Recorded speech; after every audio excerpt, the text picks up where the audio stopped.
সাথে ভালোবাসা মন ভোলে না। জনপ্রিয় বাংলা জুটি দেব কোয়েলের মন মানে না সিনেমার গান। গানের প্রতিটা শব্দ মন ছুঁয়ে যায়। এমন এক শিল্পীর গলায় গানটি জনপ্রিয় হয়, যিনি 8 থেকে 80 সবার প্রিয় শিল্পী। হিন্দি ও বাংলা গানের জগতে তিনি এক উজ্জ্বল নক্ষত্র।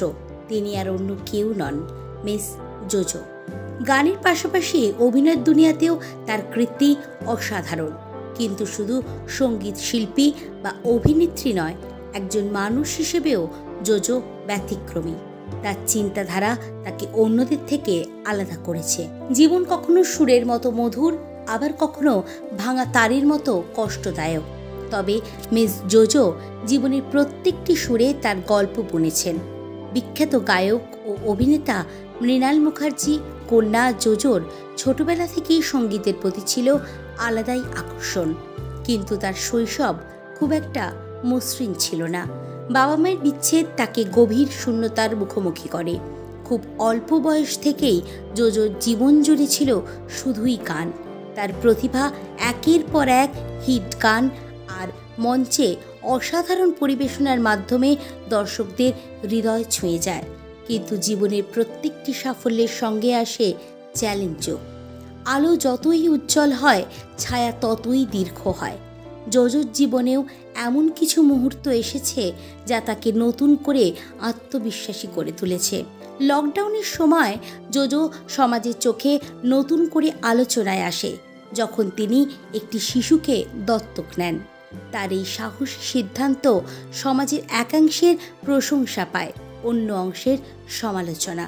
তাকে নিয়ে বিতর্ক, ট্রোলিং আর সোশ্যাল মিডিয়ায় বিদ্রূপ কম হয়নি। কিন্তু জোজো ছিল অবিচল।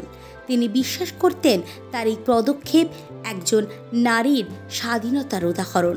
মা হওয়ার অভিজ্ঞতা তিনি চুটিয়ে উপভোগ করেছেন।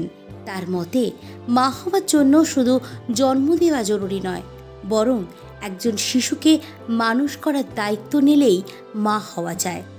জোজোর চিন্তাধারা বরাবরই সাহসী ও উদার। বহুবার তিনি বলেছেন, আমার ক্ষমতা থাকলে আমি আরও 10 জন শিশুকে মানুষ করতে চাই। তার কথাগুলো সমাজের নারী স্বাধীনতার নতুন দৃষ্টান্ত স্থাপন করে। গান ছাড়াও যখন তার কণ্ঠে এমন দৃঢ় শব্দ শোনা যায়, তখন বোঝা যায় যে তিনি শুধুমাত্র একজন শিল্পী নন, সমাজ পরিবর্তনের প্রতীক। জোজো আমাদের শিখিয়েছেন জীবনের সুর নিজেকেই বাঁধতে হয়।